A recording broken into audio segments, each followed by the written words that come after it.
Le mot pirate vient du grec pirates, du latin pirata, donc c'est très ancien, c'est né en Méditerranée. Et puis la piraterie s'est glissée le long de la route maritime de la soie jusqu'au golfe de Canton, où les pirates japonais infestaient le golfe de Canton.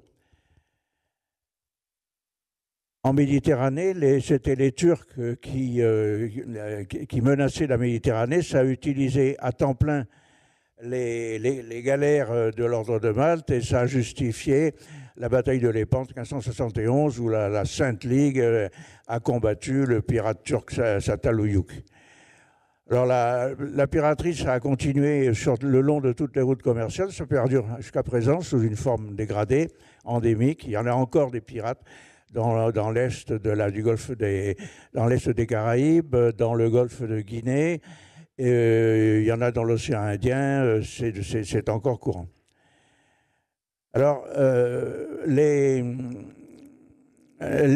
de récupérer ces aventuriers hardis, c'est comme les mercenaires, comme comment on appelle ça, les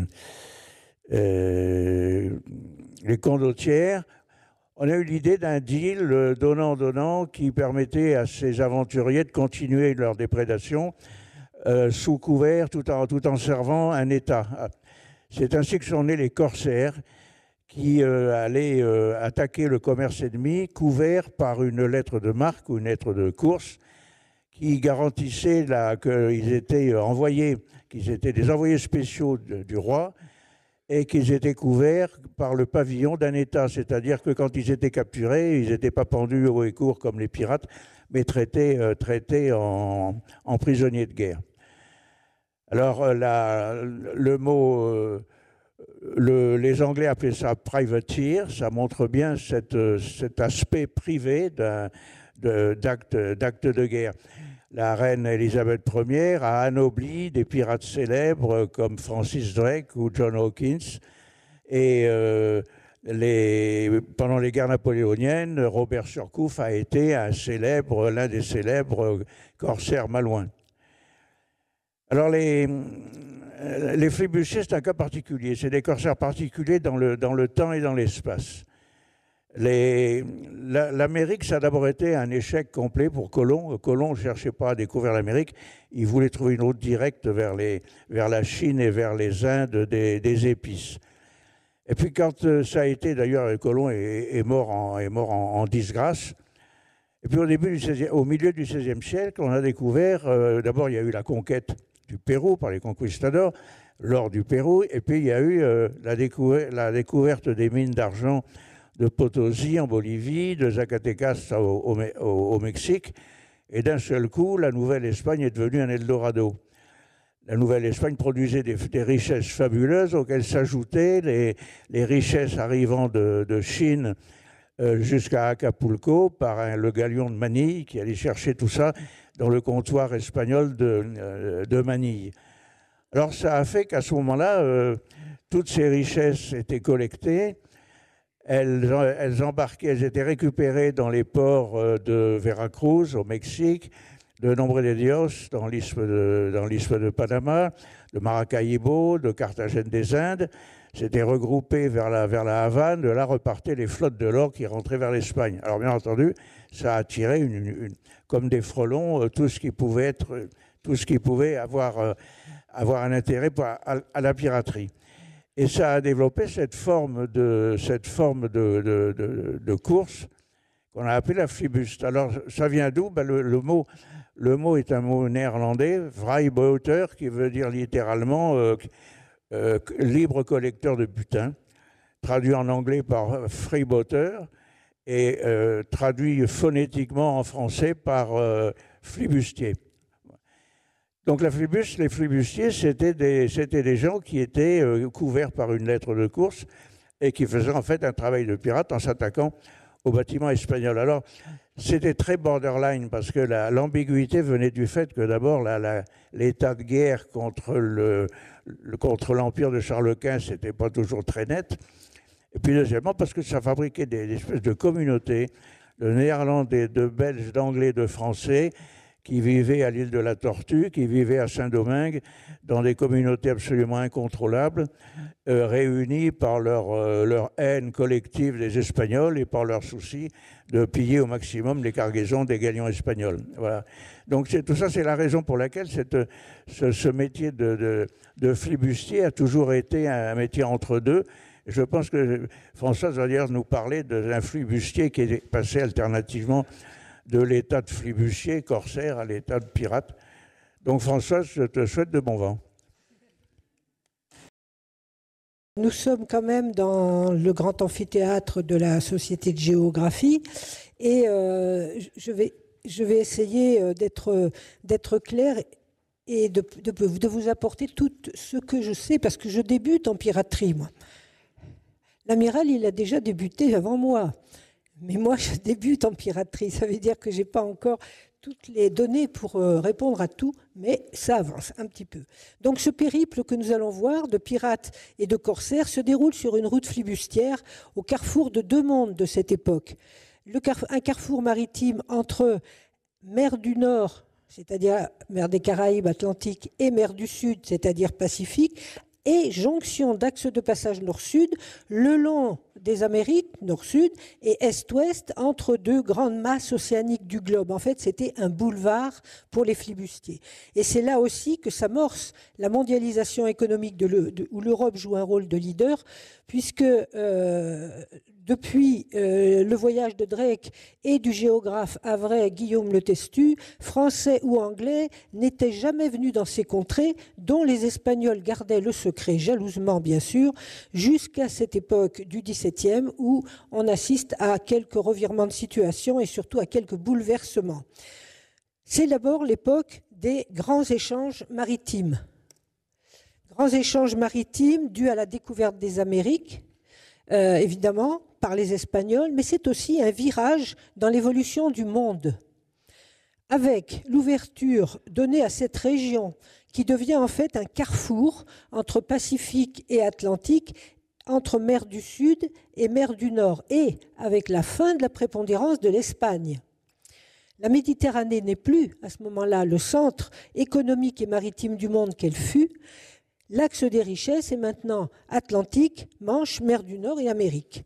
Donc les cartes sont rebattues et se dessine alors, depuis la découverte des Amériques, une ébauche, une amorce de mondialisation qu'on va évoquer aussi un peu au cours de cette conférence.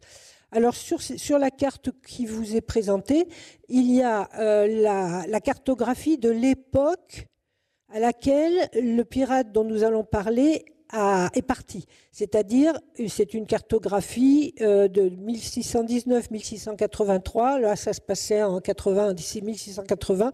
Donc, vous voyez que les contours des littoraux et des continents sont un peu différents de la réalité, mais il n'empêche, on va aller quand même sur ces terrains-là et on va rester aussi dans l'esprit de l'époque avec ce que j'ai mis en rouge, c'est-à-dire en gros, l'itinéraire qui a été suivi par les flibustiers et les pirates dont nous allons parler.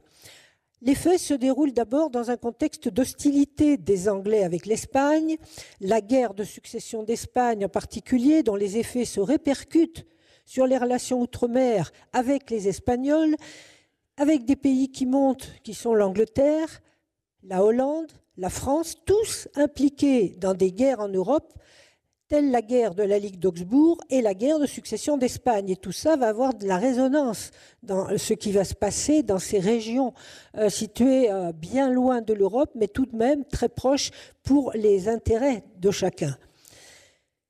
Nous sommes donc, pour commencer l'histoire, puisque vous allez découvrir le nom de ce corsaire, nous sommes en 1679.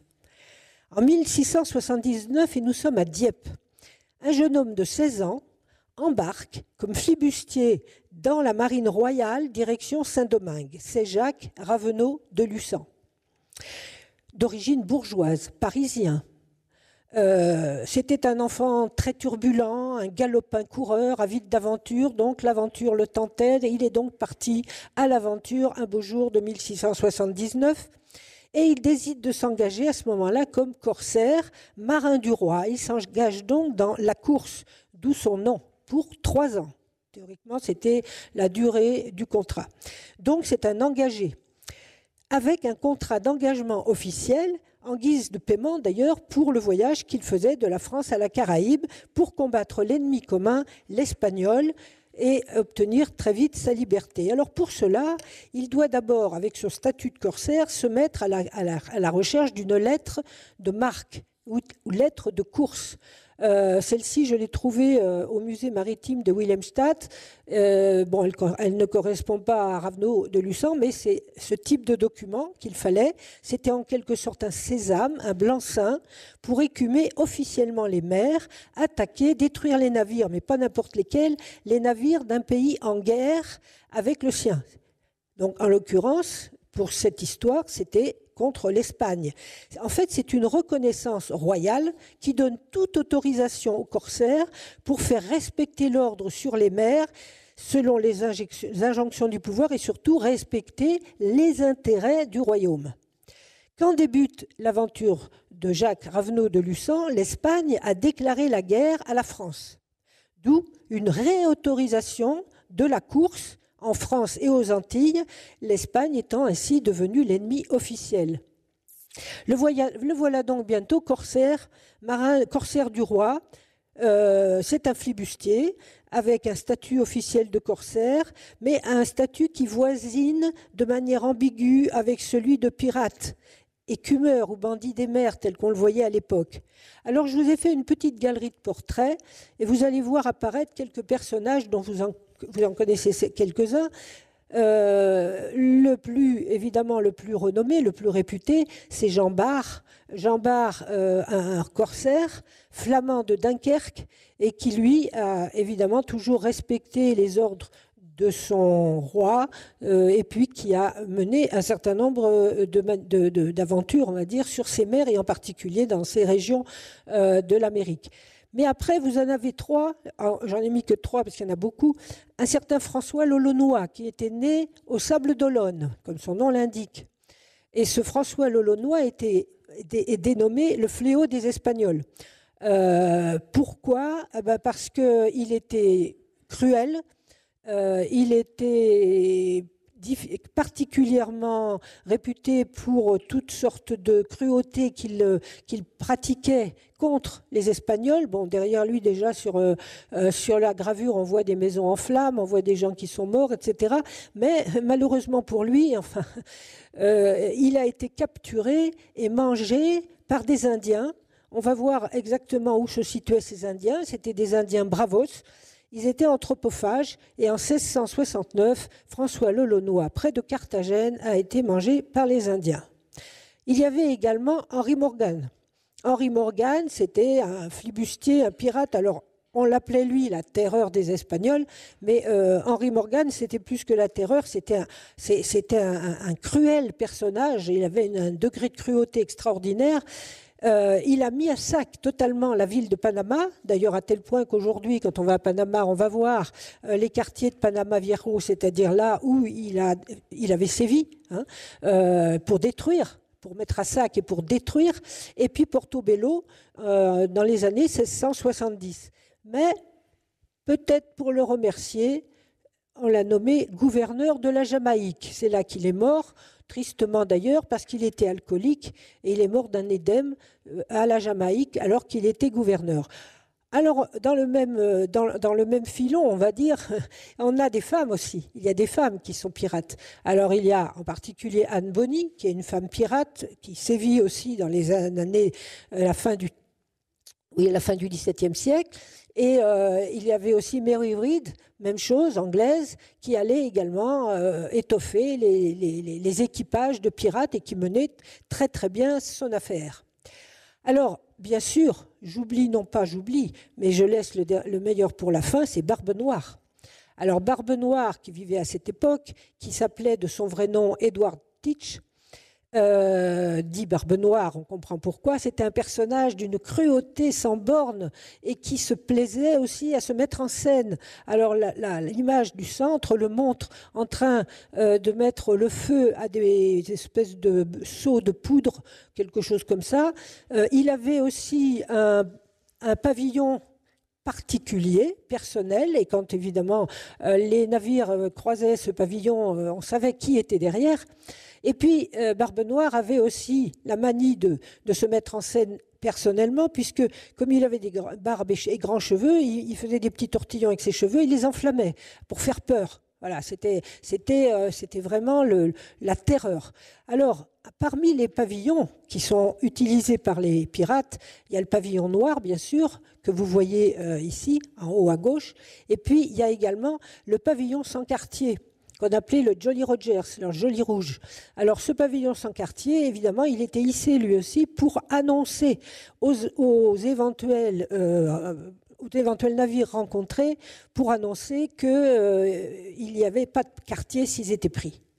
Donc ça faisait aussi partie de la terreur. Alors, bien sûr, pour régler aussi les différents éléments de la vie des flibustiers et des pirates, puisque leur objectif était de s'emparer de richesses, était de s'emparer de tout ce qui pouvait être d'une grande qualité pour les échanger, un butin, quoi. La première raison de cette chasse-partie, c'était de créer une convention pour un partage égalitaire du butin. Alors, en général, le butin était acheminé après la prise, après le pillage des navires ou des villes, était acheminé sur le bateau des flibustiers ou des pirates, surtout des pirates d'ailleurs, mais il était placé au pied du grand mât et à ce moment-là, le capitaine faisait la distribution. Alors, ici, c'était un petit peu pour régler toutes ces opérations, pour qu'il y ait une espèce de solidarité, parce que c'était une société. Les pirates aussi faisaient partie d'une espèce de société qui avait des règles. Alors, par exemple, on dit dans le partage du butin que les pirates iront tour à tour, suivant la liste qui en sera faite, à bord des prises, et ils recevront pour récompense, outre leur portion du butin, une chemise de toile. Mais on dit aussi que s'ils ont le malheur de voler un autre, on leur coupe les nez et les oreilles. Mais on dit aussi que s'ils volent quelque chose dans le butin qui ne doit pas être pour eux, ils seront abandonnés sur une île déserte et après, évidemment, advienne que pourra. Donc voilà, c'est pour dire que tout ça était, le partage égalitaire du butin faisait partie de ces règles de la vie, en particulier de la vie des pirates. Parce que, en fait, tous ces pirates et corsaires, ils étaient lancés, alors c'était pas anodin de faire des chartes comme celle-là, puisque ils étaient pour recruter les flibustiers, les corsaires qui allaient écumer les mers à la demande des souverains. Versailles les autorise non seulement à faire du ménage sur des mers mal fréquentées, infestées de pirates, notamment des hors-la-loi, donc criminels qui méritent la pendaison, ou faire du ménage sur les flottes étrangères ennemies, mais aussi à se doter de règles pour faire respecter l'ordre pour le roi de France. Donc voilà un peu les principales raisons de cette chasse-partie. Alors ici, il y a quelques éléments concernant les navires que j'ai retrouvés, par exemple, concernant les galions de flibustiers. Et alors, il y a un navire hollandais aussi qui était utilisé justement par les Hollandais, puisqu'il faisait partie des Européens qui faisaient la chasse aussi aux pirates. Et puis, quelques éléments intéressants comme le brûlot de pirates, puisque ils avaient, alors là je parle des pirates, les corsaires l'ont fait aussi, mais ils mettaient sur une barque de la poudre à laquelle qu'ils enflammaient à proximité du navire qu'ils avaient à attaquer. Ce qui fait que l'incendie aussitôt se répandait sur le navire et bien sûr l'affaire était réglée de cette manière-là. Donc, ces brûlots de pirates à l'attaque sont célèbres. C'était une manière de lutter aussi contre les ennemis, y compris là, en l'occurrence, contre les Espagnols. Alors, on arrive maintenant à ce périple des flibustiers en mer des Caraïbes. On a vu qu'il a embarqué à Dieppe pour Saint-Domingue. Arrivés à Saint-Domingue, ils sont déposés à l'île de la Tortue, au nord d'Hispaniola à l'époque, c'est-à-dire au nord de Saint-Domingue. Et puis ensuite, le bateau part à travers la mer, à peu près, grosso modo, parce que j'ai suivi le journal de Ravenot de Lucens pour être sûr qu'il passait bien entre Porto Rico et Hispaniola. Donc effectivement, leur itinéraire, c'était ça. Et après, ils allaient droit sur les îles hollandaises de Curaçao, donc Willemstad, et les îles toutes proches. Et puis ensuite, ils descendaient le long de la côte jusqu'à Carthagène. Donc ça, c'était globalement le parcours qui était fait. Alors, ce périple, on va le suivre en partie parce qu'on va voir ce qui se passe quand ils arrivent sur la côte nord de la Colombie d'aujourd'hui, celle qui longe celle-là, c'est-à-dire toute cette partie. Alors, voilà, toute cette partie ici. Et cette île de la Tortue, pour en dire deux mots, elle était donc. En fait, c'était une île qui avant appartenait aux Espagnols, on le voit, mais qui ensuite est devenue française, équipée de fortifications, on le voit très bien, de ports, de forts également. Il doit y en avoir 5 là sur l'image de 1690. Et les Français occupaient cette île pour en faire une base arrière et base avant. En fait, tous les Européens, les Hollandais, les Anglais qui arrivaient dans la zone s'arrêtaient à cette île de la Tortue pour prendre leur départ, pour aller ensuite attaquer les zones, notamment jusqu'au Pérou, les zones des Antilles et ensuite jusqu'au Pérou. Donc, en 1684, date à laquelle oui, parce qu'à l'époque il était corsaire, Ravenot de Lussan est parti, il y avait plus de 1200 flibustiers en attente, rassemblés pour partir sus aux Espagnols, donc des Français, des Anglais et des Hollandais.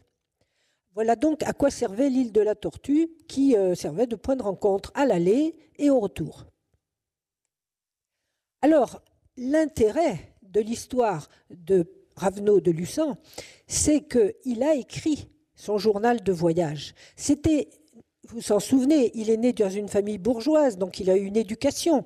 Il savait parfaitement lire, il savait parfaitement écrire. Donc il était capable de rédiger un journal. Et dès les premiers jours de son embarquement, il a commencé à rédiger un journal de voyage fait à la mer du Sud avec les flibustiers de l'Amérique. Donc ce journal de voyage fait état de toutes les aventures, de toutes les rencontres, de toutes les descriptions, et en particulier ce que le roi lui avait demandé, de rapporter des informations utiles pour la navigation à voile dans le Pacifique, qui n'était pas très connu à l'époque. À part les Espagnols, les autres n'allaient pas tellement dans le Pacifique. Donc le roi était très intéressé par tout ce que pouvaient rapporter ces navigateurs.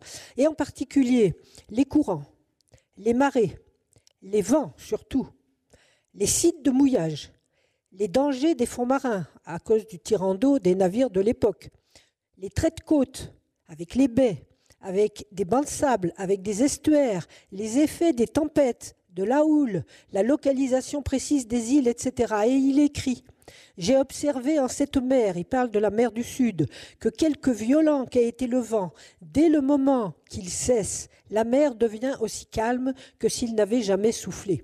Ces deux mers, du Nord et du Sud, ont encore cette différence entre elles que celle du Sud est assez pacifique au large et extrêmement impétueuse le long des côtes, au lieu que celle du Nord est souvent grosse au large et presque toujours calme le long des terres. » Mais ça, c'était des informations extraordinaires pour la navigation à venir. Ça a été des informations de base, il n'y avait pas de mesures qui avaient été faites, mais on avait l'information. Et en mer du Sud, en particulier, il apporte des innovations géographiques. Et il dit « Il eût fallu marquer les longitudes et les latitudes des lieux. Je me contente simplement de dire que tout le continent qui regarde la mer du Sud est établi est et ouest. » Donc, il s'intéresse aussi à la latitude et à la longitude et il va essayer de le noter de façon à ce que ça puisse servir pour les Français qui voudront passer du côté du Pacifique.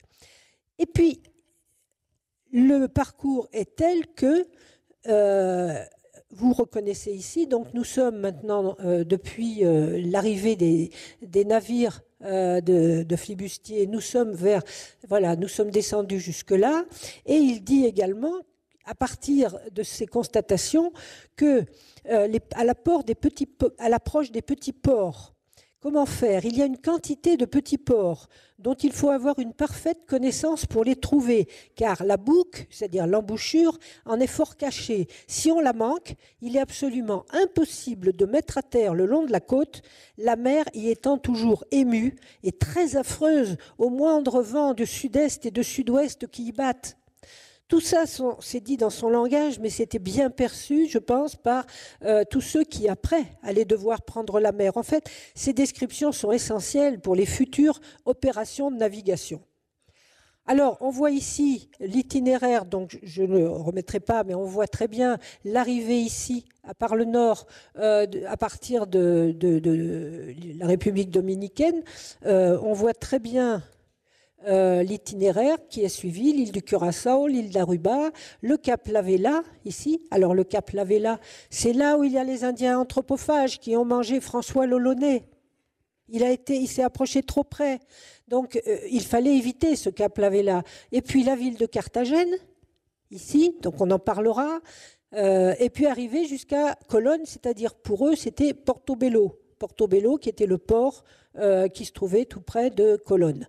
Ensuite, traversée de l'isthme, on va en parler à pied, et de Panama, longer toute la côte de la Colombie d'aujourd'hui, bien sûr, jusqu'à Guayaquil, et ensuite descendre jusqu'à Callao et Lima. Donc voilà en gros l'itinéraire. Et il explique dans son journal qu'il a appris que le cap La Vela était habité d'une nation d'Indiens très cruelle, barbare et sauvage, qui n'a d'amitié ni société avec aucun autre peuple, non pas même avec les Espagnols. Alors c'est dire que c'était des gens abominables.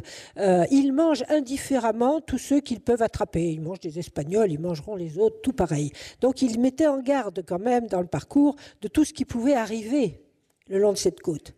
Alors, maintenant, un petit mot, bien sûr, sur les mœurs des pirates. On voit ici j'ai sélectionné quelques images clés pour montrer les pirates avaient des mœurs particulières, et en particulier la cruauté et surtout l'accumulation de richesses.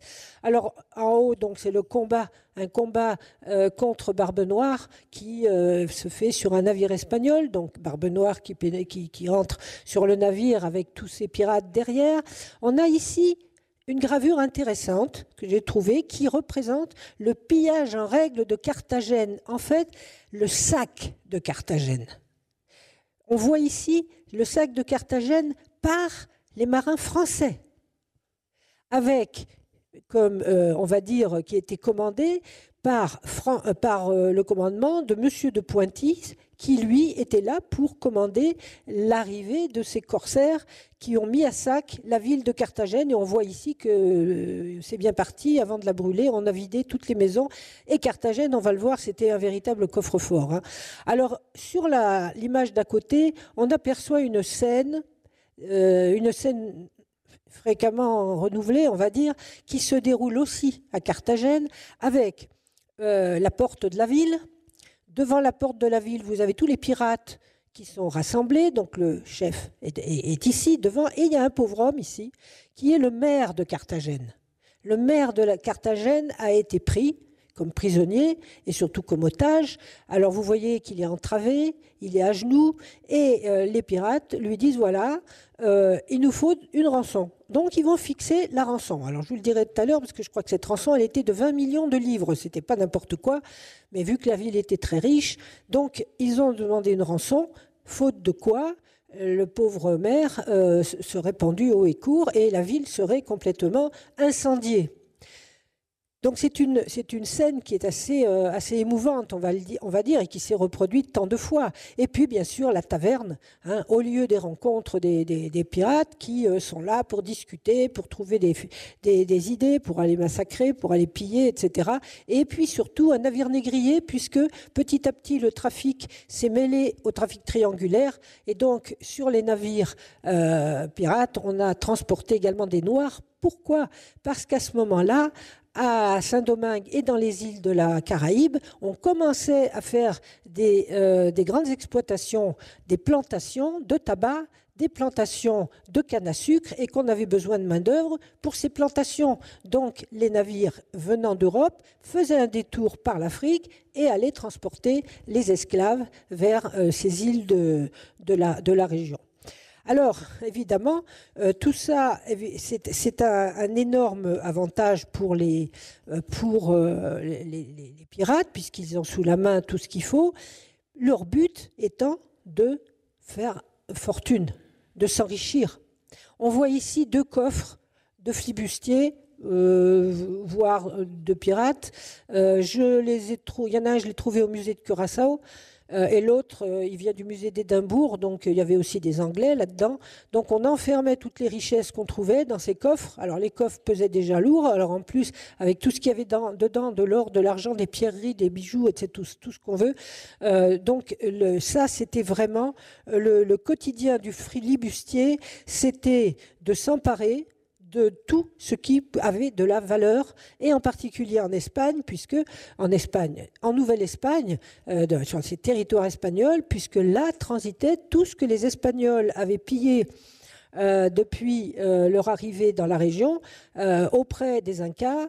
Ils avaient pillé les trésors mayas, les trésors incas. Tout ça avait été rapatrié directement soit en Espagne, soit dans les villes qui étaient situées sur la côte et qui étaient des villes peuplées d'Espagnols. Donc, c'est de cela que les pirates voulaient s'emparer, et les corsaires. Les corsaires parce que c'était les Espagnols qui étaient en ligne de mire, puis les pirates parce que de toute façon, ils voulaient tout. Donc, c'est ce but de faire fortune, s'emparer du butin, voire du bateau, et le brûler, c'était le challenge, c'était de pourchasser ces navires espagnols partout. Alors, on pillait tout. On pillait les navires, évidemment, rencontrés. On pillait les maisons. On pillait les églises. Il y avait des merveilles. On pillait tout ce que les Espagnols possédaient. Et tout ça était rapporté ensuite en Europe. Alors, justement, en Europe, où ? Eh bien justement, les bateaux arrivaient, on va le voir, par la route traditionnelle, c'est-à-dire par l'océan Atlantique, et ils arrivaient à Séville, qui était un port de la Compagnie des Indes. Et c'est là qu'ils entreposaient, et à Cadix, qu'ils entreposaient toutes leurs richesses. Alors parmi ces richesses, au musée de Panama, par exemple, j'ai trouvé quelques exemples. Alors une couverture de Bible en argent massif, magnifique, des lampes d'autel aussi, beaucoup d'objets religieux. Et puis, il y avait également cette monnaie d'argent. C'était de la monnaie de 8 reales. Et en fait, c'était la monnaie de base, de référence. J'ai mis l'exemple de la pièce de 8. La pièce de 8, c'était la pièce de référence pour payer tout ce qui était à payer dans cette région. Et la richesse venait aussi de la possession de ces pièces de 8 qui étaient en argent. Puisqu'il ne faut pas oublier qu'à l'époque, l'argent avait une valeur marchande supérieure à l'or. Donc, on avait toutes ces monnaies, et on pense que tous ces reales étaient frappés à partir de 1665 à l'hôtel des monnaies de Potosi, puisque la mine d'argent étant en Potosi, et il est probable que ces monnaies soient tombées entre les mains du pirate Henry Morgan lors du saccage de la ville de Panama et de la ville de Portobello. Voilà. Alors maintenant, il est au musée de Panama. Et puis on voit aussi l'or, les rétables en or qu'il y a dans les églises, les chapelles. Alors non seulement à Panama ou dans les villes de la Caraïbe en général et de l'isthme de Panama, le rétable, l'autel en or de l'église San José, il est magnifique. C'était de l'or qui était travaillé par des orfèvres qui venaient d'Espagne. Et puis l'autel qu'on voit d'une église à Séville, pareil. Vous imaginez un travail extraordinaire, et puis ça dégoulinait d'or, tout ça. Et tout ça, c'était l'or des Amériques. Donc, ça, c'était faire des prises aussi contre les Espagnols. Alors là, on voit justement pour l'argent, puisque l'argent, en fait, venait des mines du Pérou et des mines de Bolivie, de Potosi, et il était transformé en pièces, les pièces d'argent qui circulaient pour les Espagnols, mais il était aussi transformé en lingots. Et ce que vous voyez sur les lingots, c'est ici le sigle de la VOC de la Compagnie des Indes occidentales qui était apposé sur ces lingots. Et on va voir à quoi ils servaient après. Parce qu'en fait, ces lingots d'argent sont les premiers outils de la mondialisation qui se développe petit à petit dans cette région. Tout était payé en barres d'argent ou en monnaie d'argent. Donc tout ça, évidemment, était très répandu parmi la flibuste en général. Et ça nous amène justement à cette opération du galion de Manille. Parce qu'il faut savoir que, évidemment, les corsaires ou les pirates, mais surtout les pirates qui étaient plutôt sans foi ni loi, ils avaient pour objectif d'attaquer tous les galions espagnols. Ils savaient que dans les galions espagnols, il y avait des marchandises, mais aussi attaquer les maisons, attaquer les églises, attaquer même les gens. Hein, on volait tout. Et puis surtout, il fallait quand même se procurer le boire et le manger. Alors le boire, parce qu'en fait, ces pirates, ils circulaient sans logistique aucune. Ils partaient comme ça. Ils n'avaient aucune idée de... Pour nourrir 150 ou 200 bonshommes sur le bateau, ils n'avaient rien de prévu. Alors ils s'arrêtaient faire de l'eau sur les littoraux, soit quand il y avait des estuaires, il y avait des rivières. Donc ils s'arrêtaient faire de l'eau, mais c'était une situation de grande vulnérabilité parce qu'ils étaient souvent attaqués à ce moment-là. Ils étaient au mouillage, ils étaient arrêtés. Mais là où ils étaient beaucoup plus pertinents et percutants, on va dire, c'était pour faire des prises pour la nourriture. Parce que là, ils entraient dans les villages et ils raflaient tout ce qu'ils trouvaient. Dans les maisons, le cheptel, les chevaux, tout était bon et les pirates récupéraient tout ça évidemment pour s'en servir, pour alimenter, parce qu'il y avait des jours ils n'avaient rien à manger. On va voir tout à l'heure même ce qu'ils pouvaient manger, vu qu'ils n'avaient rien à manger la plupart du temps. En fait, la chasse qui était entreprise le long de ces routes, c'était pour faire des prises. Des prises, c'était pour les rançons, donc prendre des prisonniers, prendre des gens...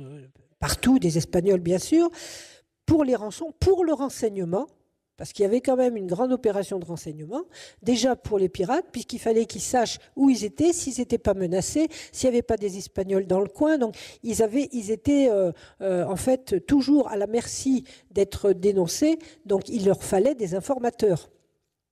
Et ces informateurs, c'est dans les villages qu'ils les trouvaient, donc ils prenaient des prisonniers et alors ils les interrogeaient. Alors, Jacques Ravenot de Luçon ne dit pas, franchement, qu'il pratiquait la torture. Il disait, on les met à la gêne. Alors la gêne, c'était la torture, bien sûr. Mais il ne disait pas ça. Et alors, quelquefois même, il disait rien du tout. Il disait, ah, ils nous ont dit que... Donc, on a l'impression qu'il parlait comme ça, gentiment. Mais non, pas du tout. Il pratiquait une torture, c'était terrible. Donc, en fait, c'était des gens qui vivaient de violence, de rapines, de rançons, d'attaques. Ils n'avaient pratiquement aucune règle. Hein. Et pour faire parler les gens, ils ont récolté des informations stratégiques qui leur ont permis d'échapper à des traquenards grâce précisément à ces interrogatoires qu'ils faisaient non seulement avec des femmes, mais aussi avec des hommes. Hein. Donc, voilà un petit peu la raison de leur activité. L'effet principal, c'était piller et s'enrichir. Alors, je reviens au galion de Manille, qui était au port d'Acapulco. Il était ici, en réalité. Voilà, c'était son port de base. Et le galion d'Acapulco faisait un commerce pour les Espagnols, évidemment. Il partait à Manille. Il partait à Manille pour récupérer, évidemment, tout ce qui arrivait depuis la Chine, depuis l'Asie en particulier. En fait, ce commerce espagnol des routes de l'or et de l'argent passait aussi par la route de Manille, aux Philippines. Alors, ce galion de Manille partait 1 ou 2 fois par an depuis 1565.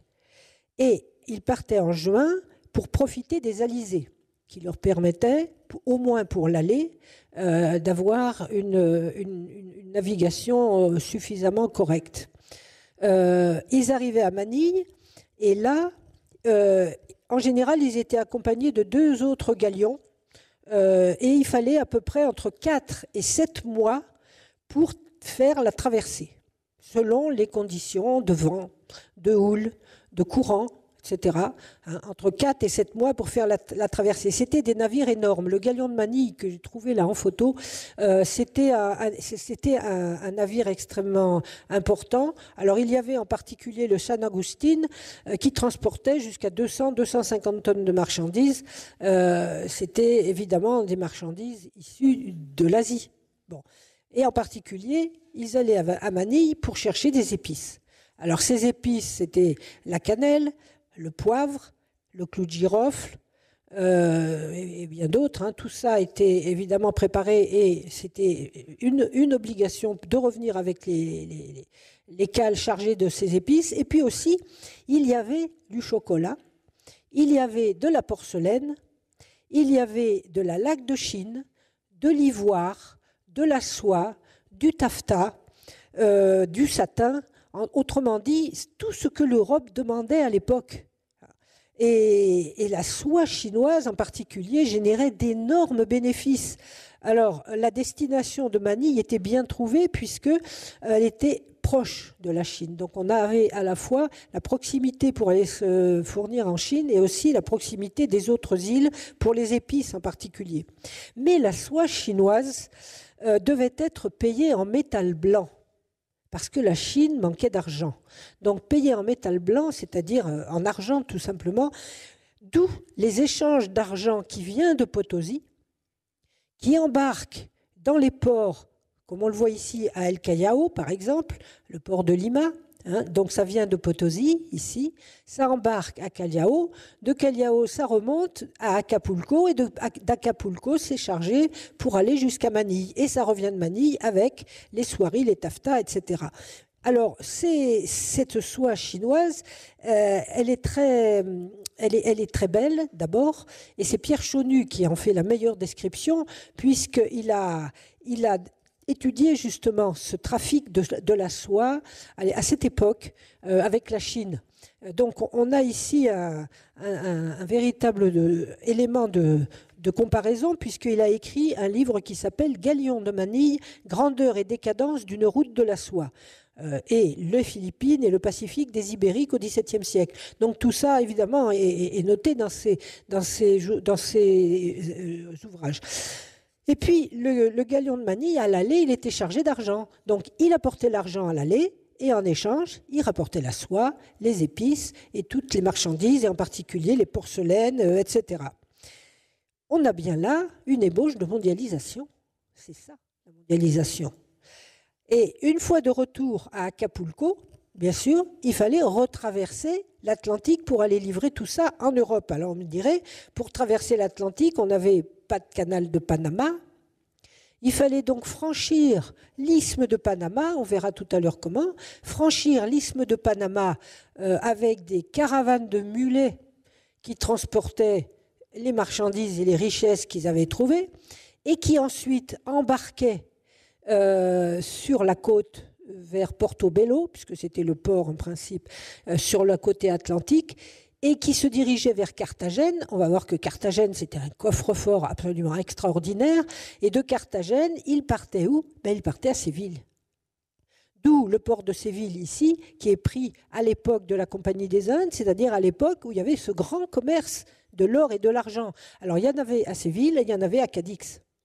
Et c'était ici, c'était un point central relié aux Amériques et relié aux Philippines. On a donc trois grands éléments fondamentaux pour comprendre ces périples avec des galions énormes. Donc, en fait, tout cela était transporté évidemment en Europe et après on voit ce qu'il en est.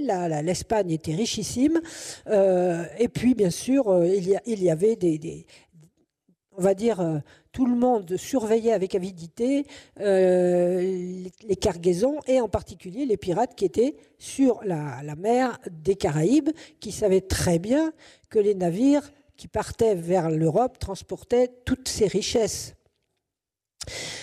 Alors, je voulais juste ouvrir une petite parenthèse, puisque le galion de Manille, c'est un des nombreux navires, finalement, qui, sur les routes de la soie, ont risqué de sombrer dans ces mers. Et récemment, j'ai vu un reportage, mais sûrement c'est un fait connu, pour un navire espagnol qui s'appelle le San José, qui avait disparu, un navire espagnol de la Compagnie des Indes, qui était armé de plus de 70 canons. Et ce San José, il a sombré au large de Carthagène parce qu'il a été attaqué par les Anglais. Bien sûr, c'était un navire espagnol et il a été attaqué par les Anglais. Il a coulé par le fond jusqu'à 600 mètres de profondeur. Il y avait à peu près 700 membres d'équipage sur ce navire, ils sont tous morts. Il a sombré parce que l'attaque anglaise a provoqué l'explosion des poudres qui étaient sur le navire. Donc, cette cargaison d'une richesse inouïe est estimée aujourd'hui à 17 milliards de dollars. Et cette cargaison, elle gît à 600 mètres par le fond. Et le reportage sur lequel je suis tombée, c'est que justement, on a lancé des petits sous-marins de poche, on va dire, pour descendre à cette profondeur, pour essayer d'inspecter, pour voir ce qu'il y avait. Et effectivement, c'est vrai. Donc, il y a des cargaisons, et bien sûr, d'un prix inexplicable, bien sûr, des cargaisons formidables, mais on ne les remonte pas. Pourquoi ? Parce qu'il y en a beaucoup qui voudraient avoir accès. La Colombie, le Venezuela, le Pérou, Panama, ils veulent tous faire admettre qu'ils ont un droit sur cette cargaison. Donc pour le moment, tant que l'affaire n'est pas tranchée, tout reste en dessous et on attend de voir comment ça va tourner, puisque c'était un navire espagnol. Alors bien sûr que l'Espagne demande tout. Elle demande de tout récupérer, le navire, tout ce qu'il y a dedans. Bien sûr, mais c'était un navire espagnol. Mais les autres aussi. Alors on en est là. On en est là en ce moment. Je pense que peut-être un jour, on va trouver un... Parce que quand même, ici, c'était 200 tonnes d'or, d'argent et de pierreries. Vous imaginez, dans le navire San José. Et bien sûr, il se dirigeait vers l'Espagne, donc il passait au large de Carthagène. Voilà. Alors maintenant, on va faire un petit tour dans les villes justement concernées par ces passages de navires pirates et de grandes richesses, en particulier Curaçao, qui est un important port d'escale hollandais, mais qui avait à l'époque un rôle très important parce qu'il recevait tous les navires qui descendaient depuis les côtes des Antilles, en fait, et puis depuis Saint-Domingue, qui descendaient vers les îles qui sont situées près du littoral de la Colombie actuelle. Donc Curaçao a un passé très, très important, très riche. C'était une plaque tournante du transport des richesses et Curaçao avait aussi l'avantage, cette île, d'avoir des mines de sel. Donc, à l'époque où le sel servait à préserver la viande et le poisson, il y avait évidemment l'exploitation de ces mines de sel qui étaient recherchées et qui se vendaient très cher. Mais c'était aussi un bastion de la traite négrière, Curaçao. Et puis un centre de culture du cacao petit à petit. Donc, cette île a eu un rôle très important, mais ce n'est rien à côté du rôle des autres villes. Alors bon, Curaçao, c'était, on le dit, c'était une base privilégiée pour les corsaires, les pirates. Tout le monde descendait, tous ces gens-là descendaient sur Curaçao parce que soit on y livrait des richesses, soit on venait en piller. Vous voyez, donc ça intéressait beaucoup de monde. Donc la photo que j'ai prise là en y allant, donc on voit toutes ces petites maisons, mais on les retrouve également sur la gravure à côté où on voit le port de Curaçao avec les navires qui patientent devant à l'entrée du port. Mais il y avait aussi Carthagène. Alors Carthagène a une situation géographique extraordinaire. D'abord, c'est une ville absolument magnifique. C'est un carrefour entre l'Europe et l'Asie, dans tous les sens du terme, et un carrefour entre Saint-Domingue, le Mexique, le Pérou et les Andes, puisque Carthagène est finalement la porte d'entrée du nord des Andes. Donc elle fait partie du monde andin. C'est une situation rêvée pour faire du trafic triangulaire également. En plus, pour des raisons géographiques qu'on peut facilement expliquer, c'est un littoral montagneux, c'est un port en eau profonde, avec des baies et avec des sommets qui ceinturent le port. Très intéressant, les sommets, parce que ça permet d'avoir la vue sur la mer et sur les sommets et sur les entrées et les sorties du port. Donc, on a une situation géographique remarquable dans ce port, dans tous les sens du terme, remarquable pour les questions de navigation, puisque c'était un port en eau profonde qui, en plus, était protégé par une baie, et puis remarquable par sa situation dans l'espace, dans cet espace qui relie les Antilles aux Andes, à Panama et plus tard au Pacifique. Vous vous imaginez la place de Carthagène. Et la place de Carthagène attirait toutes les convoitises, et en particulier celle des pirates et des corsaires, et puis celle de Francis Drake, qui a été évidemment, qui est allé là-bas et qui a pillé également en 1586. Et puis l'Olonois, celui qui s'est fait manger avant de se faire manger, eh bien, il a été également pillé cette région de Carthagène en 1670. Donc c'était un coffre-fort qui attirait finalement tous ces gens, on va dire, qui allaient à la recherche des richesses. Alors, c'est clair que c'était un port situé dans une zone où il y avait des miasmes de maladies tropicales très importantes, puisqu'on est dans une zone tropicale humide, et puis c'est également une zone où il y avait de graves épidémies qu'on va retrouver d'ailleurs au moment du creusement du canal de Panama, puisque nombre d'ouvriers sont morts de ces épidémies, de ces maladies, la fièvre jaune, etc. Alors sans parler des autres types de maladies, on en parlera tout à l'heure, mais voilà, donc Carthagène était particulièrement marquée par ces miasmes de ces maladies tropicales. Et face à Carthagène, il y avait la ville de Portobello, de l'autre côté du golfe du Darien, c'est-à-dire sur l'isthme de Panama, et il y avait là une ville qui était surnommée le tombeau des Espagnols. Pourquoi ? Parce qu'il y avait là aussi beaucoup de fièvre tropicale et il y avait beaucoup de syphilis. Alors, je pense à Jussieu, qui quelque temps après, avec une équipe de savants français, est parti dans cette région étudier les plantes. Et Jussieu a donc, c'était en 1735, et il a fait toute cette côte. Et dans son ouvrage qui est absolument remarquable, il y avait Jussieu, mais il y avait aussi beaucoup d'autres chercheurs et scientifiques de tout type de recherche.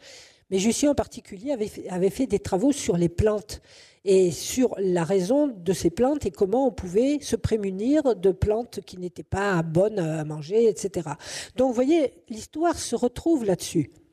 Alors, vous allez me dire, la ville de Carthagène, certes, vous avez un front de mer, c'est presque Manhattan, c'est quelque chose d'incroyable. Moi, j'ai été étonné, je ne suis pas allé me promener là, mais dans la vieille Carthagène, oui. Mais par contre, vous savez aussi que c'est la ville de prédilection du cartel de Medellín. Medellín, c'est pas très loin. Alors là, c'est une photo qui a été prise à Carthagène avec Pablo Escobar et son équipe. Et donc, c'est une ville de Colombie où il y a encore du trafic, évidemment, même si Pablo Escobar n'est plus là. Donc, voilà un petit peu les raisons. Et puis, quand on prenait, j'ai juste mis ça pour information, puisque c'était l'île de Curaçao, quand elle a été prise en 1713, donc encore une fois, c'est Jacques Cassard qui avait rédigé la lettre de demande de rançon. La lettre de demande de rançon au gouverneur de Curaçao, où il demande une rançon de 50 000 piastres, c'est-à-dire l'équivalent de 20 millions de livres pour la reddition de la ville, puisque lui, il était là pour attaquer la ville, c'était les Espagnols. Donc ça a été fait en 1713. Donc vous voyez, Curaçao a été aussi soumise à des rançons.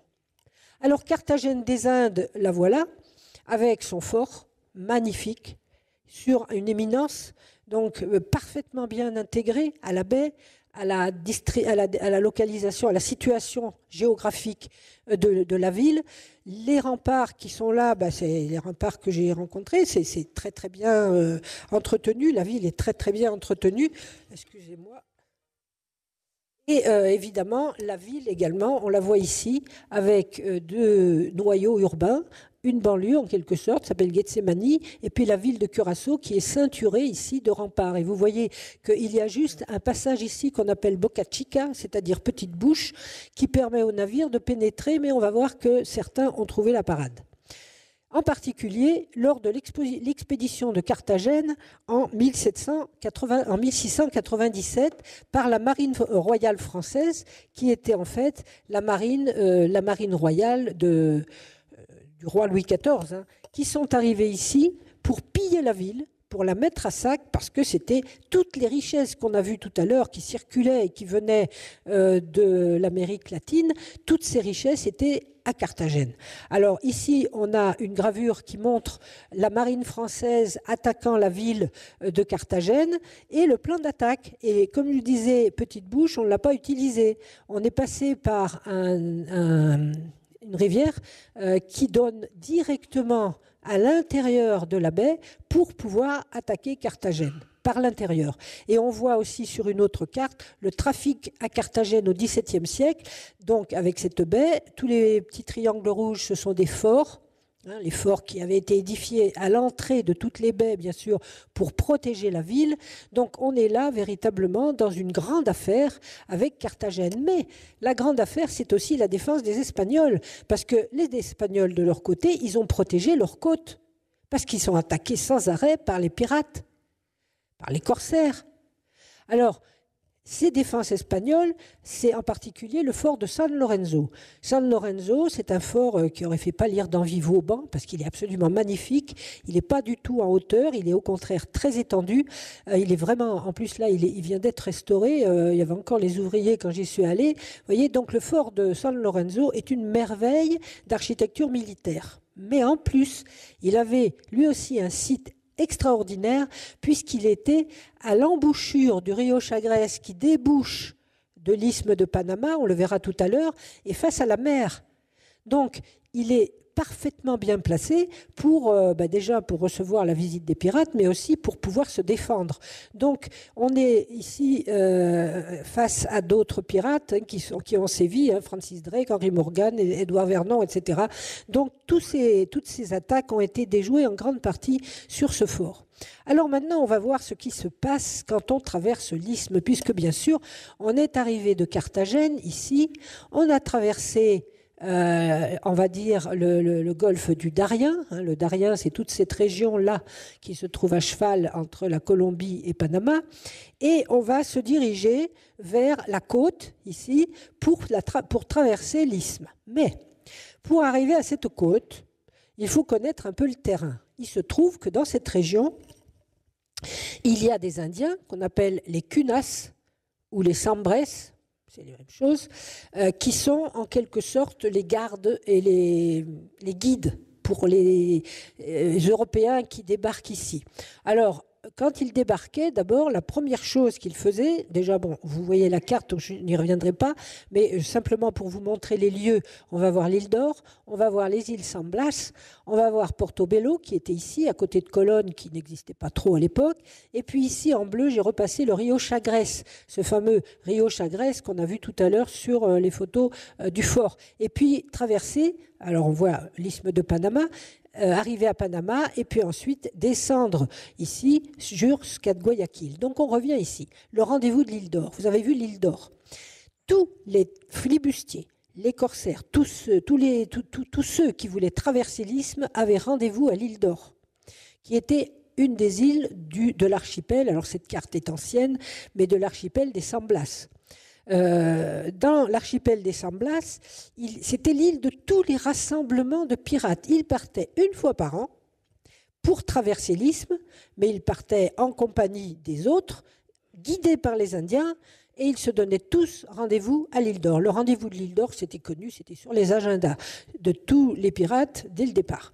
Donc, ils étaient donc dans cette île et ils partaient ensuite, voilà, attaquer les Espagnols grâce à leur guide Cunas. Alors voilà les Cunas, qui sont des Indiens qui vivent dans l'archipel des San Blas. Vous voyez cette petite île, là j'ai mis les pieds ici, c'est vraiment très beau.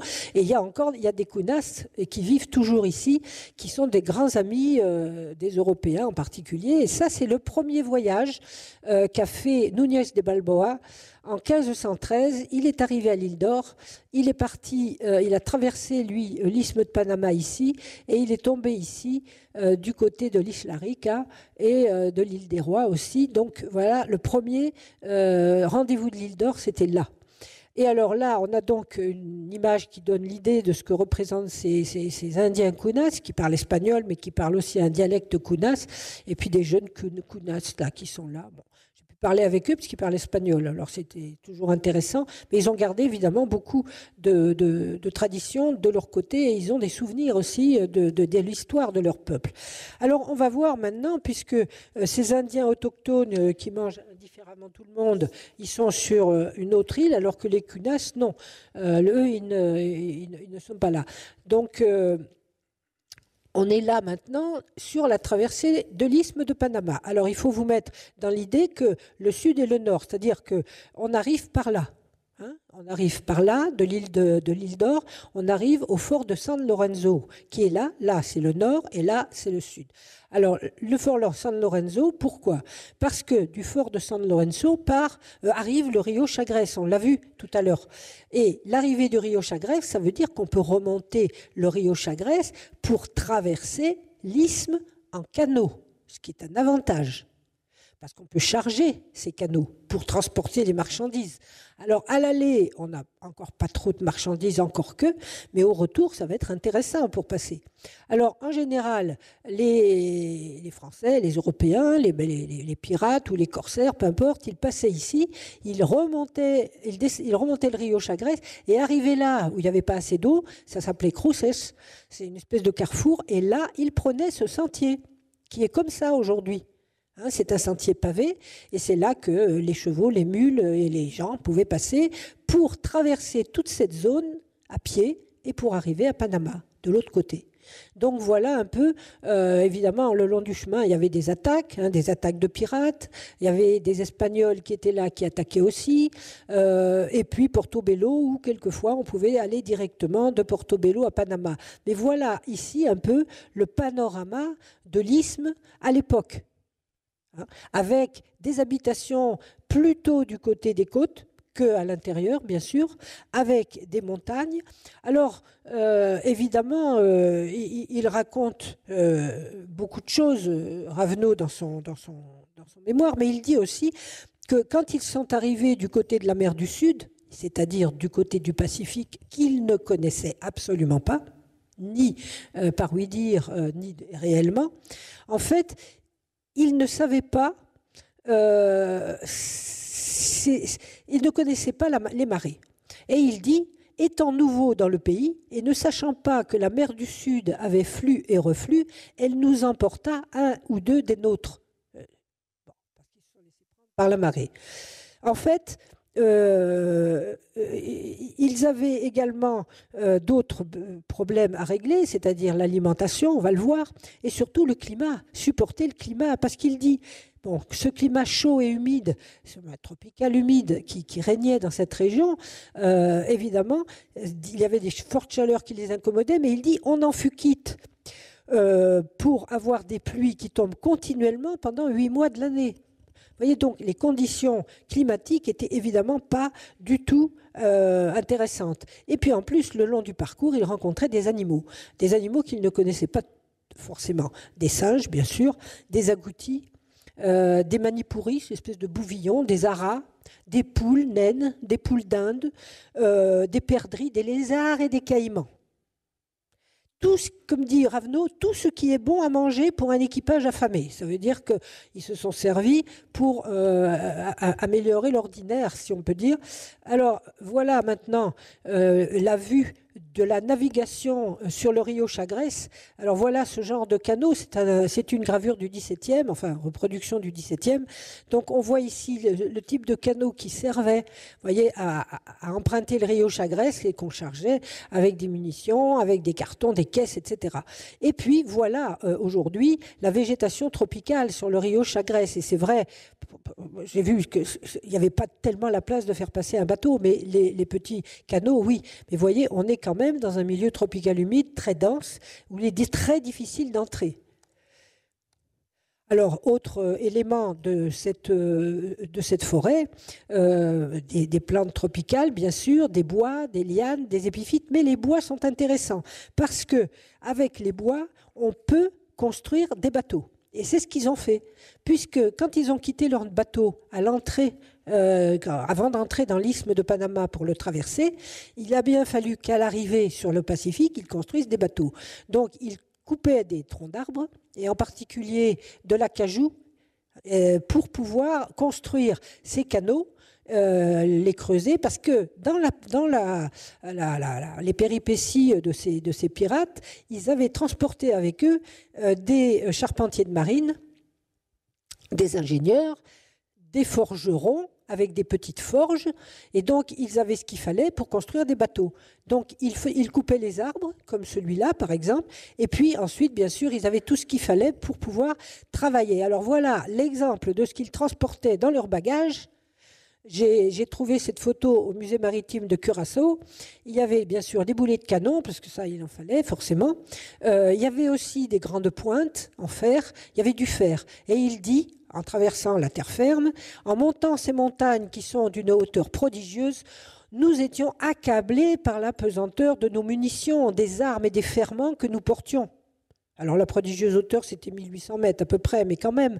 Donc c'est extrait de son journal. Donc voilà un peu les difficultés qu'ils ont rencontrées sur le parcours de la traversée. Alors bien sûr, une fois qu'ils arrivent ensuite, une fois qu'ils arrivent sur le golfe de Panama, ils débouchent ici, voilà, ou à la limite, ceux qui ont utilisé la rivière débouchent ici. Mais en tous les cas, en arrivant là, ils se remettent à fabriquer des canaux puisqu'ils ont obligation de naviguer après. Bien sûr, ils n'ont plus de bateaux. Alors, ou bien, il y a une autre solution, c'est d'aller prendre les bateaux espagnols qui passent. Et c'est ce qu'ils vont faire. Parce que les canaux, même s'ils étaient matés, ce n'était pas énorme. Alors, il leur fallait des embarcations solides. Donc ces embarcations solides, c'était évidemment eux qui les fabriquaient, mais il fallait aussi qu'ils trouvent des embarcations avec le bois qu'il y avait sur ces côtes, en particulier du bois de Mapou, entre autres. Donc tout ça, évidemment, Ravenot de Luçon donne une image très claire de leur arrivée sur la côte du Pacifique. D'abord, ils ne savaient pas qu'il y avait des marées, donc ça a été un premier désagrément puisqu'il y en a qui se sont fait prendre. La végétation, il en parle aussi parce qu'il faut donner des indications dans son journal. Et il dit, la forêt est très épaisse sur le littoral atlantique, mais elle nous est inconnue sur le littoral pacifique. Donc effectivement, ils vont faire la connaissance de cette forêt tropicale. Et quand ils arrivent à Panama, on voit l'arrivée à Panama, donc ça c'est une gravure de 1872, mais bon, la ville de Panama était moins importante, mais l'arrivée à Panama avec les chemins de l'isthme, c'était ça. Ils arrivaient par la forêt, en fait. Et puis ensuite, ils vont descendre jusqu'à Guayaquil et jusqu'à Lima. Donc, en partant ici de Rio Chagres, ils descendent par Utria. Bon, Utria, j'ai pris des photos parce que j'y suis allée, mais après, vous voyez, Île Delgado et Guayaquil. Alors voilà comment ça va se passer. Ils arrivent sur les côtes où effectivement, il y a une végétation très dense. Aucun mouillage possible. Cette photo, elle est récente, mais c'était ça. Et il dit, nous entrâmes dans les bois fort voisins de la mer, nous choisîmes les plus gros arbres qui sont ordinairement de mapou et d'acajou, et en même temps les plus aisés à travailler, un seul tronc à porter jusqu'à 80 hommes. Les rives étant très difficiles d'accès, ils n'avaient pas possibilité de pénétrer profondément dans la forêt, donc évidemment, il faisait des mouillages, et là, il dit que les mouillages sont quelquefois complètement invisibles. Et voilà, bien sûr, la forêt littorale du Tria, avec les caïmans, avec les palétuviers, avec les mangroves, donc tout ça étant des obstacles considérables pour la traversée à pied, et tout au moins pour entrer dans les terres. Ils ne pouvaient pas entrer dans les terres. Ça, c'était le gros problème de... Alors, les navires pris à l'ennemi, évidemment, ils les ont utilisés tout de suite, et puis évidemment, les canaux matés également. Mais alors, pour se nourrir, il y avait bien des animaux sauvages. Alors, ils ont attrapé des singes, bon, ils ont fait tuer des singes, ils ont tué des poules d'Inde, etc. Mais ce n'était pas beaucoup. Alors, qu'est-ce qu'ils ont fait ? Ils ont trouvé aussi des fruits exotiques, et en particulier une espèce de pomme qui, paraît-il, avait un goût remarquable. Et ils ont mangé la pomme. Ils ont fait comme Adam et Ève, sauf que ces pommes étaient vénéneuses. Et que, évidemment, cet arbre s'appelle l'arbre des manzanilliers. Je ne sais pas si vous connaissez. Bon, en espagnol, manzanilla, c'est un mot espagnol, mais là, c'était des manzanilliers. Et il y avait donc ces petites pommes qui étaient vénéneuses et qui ne se... Le contrepoison, c'est de l'huile d'olive. Alors imaginez qu'il n'y avait pas d'huile d'olive sur le secteur. Alors il y en a beaucoup qui sont morts d'avoir mangé ces pommes intoxiquées par ce qu'ils avaient mangé. Alors ensuite, ils continuent leur descente, ici, on voit, jusqu'à, évidemment, Guayaquil, et ils s'arrêtent à l'Isla del Gallo. Alors l'Isla del Gallo, c'était pas très loin de la côte, et c'est une île qui était facilement accessible, qui était très accueillante, et sur cette île, déjà, avait accosté Vasco de Gama avec 13 conquistadors lors de le premier voyage dans l'Amérique du Sud. Et on voit ici une reproduction qui montre l'arrivée de Pizarro avec 13 conquistadors sur l'île del Gallo en 1527. Voyez, donc cette île, elle était déjà connue. Mais étant donné la qualité des cartes dont il disposait, évidemment, c'était presque un hasard d'être tombé dessus. Et puis surtout, il y a un peu plus bas, donc voilà, ici l'île del Gallo, il y a les mines d'or de Barbacoas. Alors ils sont arrêtés aux mines d'or de Barbacoas en se disant on va peut-être pouvoir récupérer quelque chose. Bon, il y avait de la poudre d'or, mais ce n'était pas utilisable, donc ça n'a pas été tellement pratique pour eux. Mais ils ont continué à descendre, ils sont arrivés ici à Guayaquil. Alors voilà, je vous montre le golfe de Guayaquil parce qu'il est remarquable. En fait, il a une profondeur très importante. Le port lui-même est précédé d'une île, l'île Puna, qui protège. Évidemment, protège de la houle, qui protège également des tempêtes et qui permet aux navires d'accéder jusqu'au fond du golfe pour se mettre à l'abri, pour se mettre au mouillage au fond du golfe. Donc cette île del Gallo leur a permis aussi, en descendant la côte, de découvrir cette fameuse entrée du port de Guayaquil. Et le port de Guayaquil qui, à l'époque, était alimenté donc par cette mine d'or qui se trouve pas très loin, et cette mine d'or qui a été ouverte en 1640 et qui produisait énormément d'or par rapport à ce que les Espagnols souhaitaient. Alors, Guayaquil, au moment de leur arrivée, devait ressembler à quelque chose comme ça. Ça, j'ai pas trouvé de photos de l'époque, mais surtout, ce qu'il y avait, c'était, j'ai presque fini, ce qu'il y avait, c'était la cathédrale de Guayaquil. Et la cathédrale de Guayaquil, donc vous la voyez en 1870, à l'époque des pirates, elle était certainement différente, mais quand ils sont arrivés, toute cette bande de pirates en harde, ils étaient un peu désemparés, ils arrivaient là, ils ne connaissaient pas, ils ont été touchés par la grâce. Et ils ont eu envie de rentrer dans la cathédrale. Ils sont entrés dans la cathédrale. Alors on voit ici, bien sûr, aujourd'hui, la nef de la cathédrale, c'est absolument magnifique. Vous imaginez tous ces dépenaillés qui entrent dans la cathédrale de Guayaquil et qui se mettent à chanter un Te Deum en action de grâce pour les victoires qu'ils ont obtenues dans la cathédrale de Guayaquil. Enfin, c'est extrêmement étonnant. Et puis en même temps, on imagine mal cette aventure. Alors évidemment, après, ils sont remontés tout de suite pour partir. Donc ils arrivent depuis Guayaquil, ils vont se diriger jusqu'à Acapulco, où d'ailleurs est basé le galion de Manille, puisqu'il vient jusque-là. Et en allant jusqu'à Acapulco, ils vont traverser le Honduras pour tomber sur le cap Gracias a Dios, d'où ils vont partir ensuite vers Saint-Domingue pour faire le chemin retour. Mais je termine là-dessus, puisque la traversée du Honduras, c'était dans la forêt, bien sûr. Il n'y avait pas de route, il y avait des chemins. Alors, il y avait une petite ville qui s'appelait Nueva Segovia, qui était par là. Et puis, il y avait des Indiens aussi qui les ont aidés. C'était les Indiens Mosquitos. Alors, ceux-là, ils n'étaient pas anthropophages, donc on pouvait se fier à eux. Et ils aidaient beaucoup les Européens qui arrivaient à traverser cette bande ici, entre El Realejo et le cap Gracias a Dios. Et là, dans cette forêt, ils étaient entourés d'Espagnols qui étaient là, bien sûr, parce que c'était leur pays. Et puis en même temps, il y avait des soldats qui étaient là, bien sûr, pour défendre Et c'est à ce moment-là que dans ce parcours très périlleux sur de rares chevaux, puisque tous les autres avaient été mangés, hein, bien sûr, mais ils avaient toujours faim, donc ils ont traversé ici, il y avait des montagnes prodigieuses, avec des torrents, des ravines, des précipices épouvantables, des chemins étroits, des bois épais, des rochers, du brouillard, bref, et les Espagnols en plus.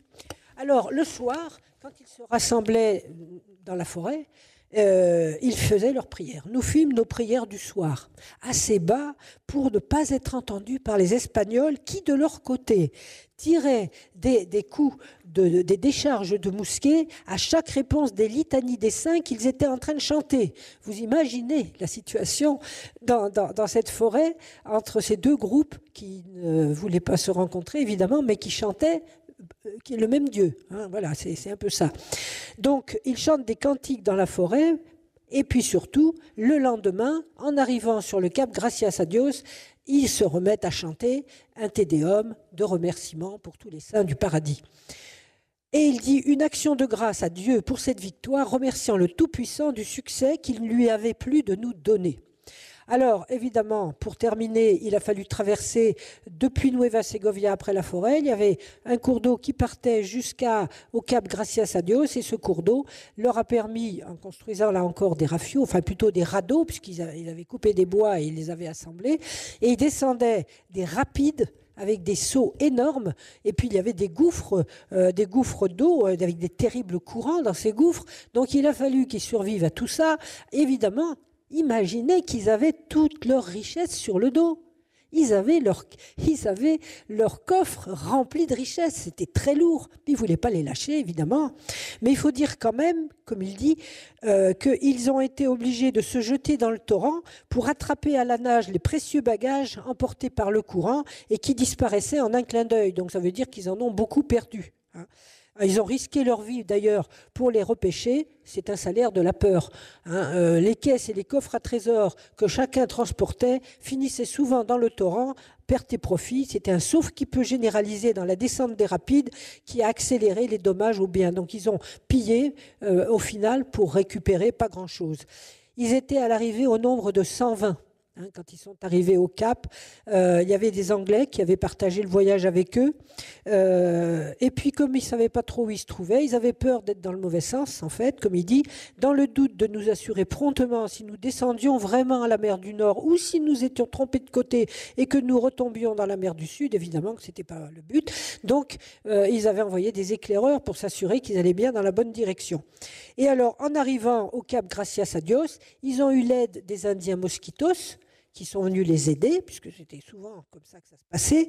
Et il raconte que ces Indiens rendent souvent de bons offices aux flibustiers, quoique ils sont parfois peu recommandables, puisque Ravenot les décrit ainsi, ils sont fort paresseux. Ils ne plantent ni ne sèment que très peu de choses. Ils sont perpétuellement couchés dans des hamacs, des espèces de lits branlants, en attendant que leurs femmes les servent. Voilà la description qu'il fait des Indiens Mosquitos. Donc voilà leur arrivée. Et quand ils arrivent au Cap Gracias a Dios, ils ont un navire qui est parti depuis Saint-Domingue et qui vient les récupérer. Je ne sais pas comment ils ont fait pour se mettre d'accord d'ailleurs, mais enfin c'est comme ça. Et je termine en disant la dernière parole de Ravenot. Nous répandîmes des larmes de joie de ce que, après tant de dangers et périls, nous allions enfin pouvoir revoir notre patrie. Et notre voyage s'arrête ici.